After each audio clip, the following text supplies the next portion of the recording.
Mesdames et messieurs, bonsoir, très heureuse de vous retrouver pour ce nouveau numéro de votre magazine l'IPS-SEGRAE, pour vous, avec vous. Ce soir, nous parlerons des démarches à suivre auprès de l'IPS-SEGRAE en cas de décès d'un fonctionnaire en activité.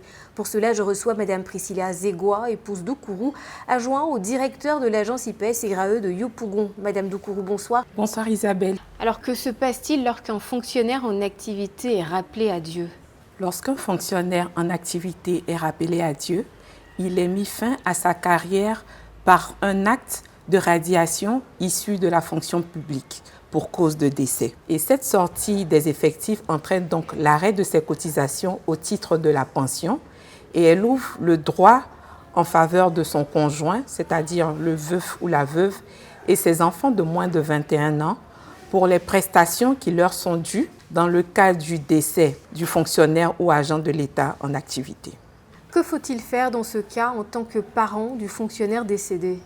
La première démarche à effectuer est de déclarer le décès auprès de la direction des ressources humaines du ministère de tutelle du fonctionnaire et de recueillir de cette direction la liste des pièces à fournir pour la constitution du dossier de reversion. Le conjoint survivant et les orphelins de moins de 21 ans peuvent bénéficier du capital décès. Si le fonctionnaire a totalisé au moins 15 ans de service, ses ayants droit peuvent prétendre à une pension de conjoint survivant pour le veuf ou la veuve et à une pension temporaire d'orphelin pour chaque orphelin de moins de 21 ans.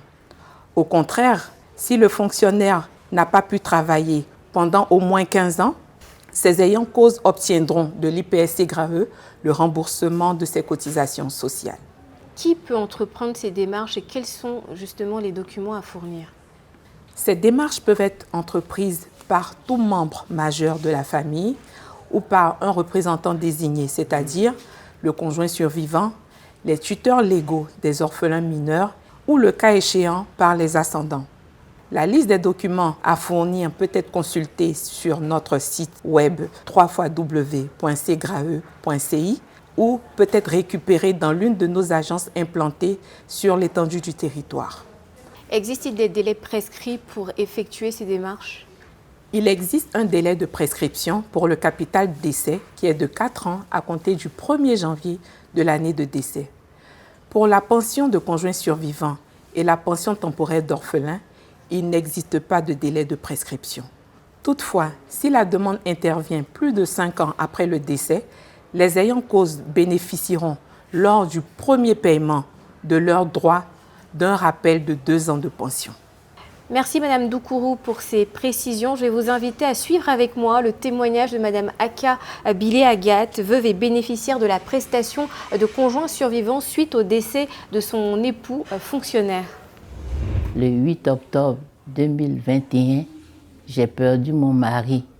Et en janvier, j'ai commencé à fournir les dossiers au niveau de la SEGRAE. Et en mai 2022, j'ai commencé à toucher la pension de mon mari défunt.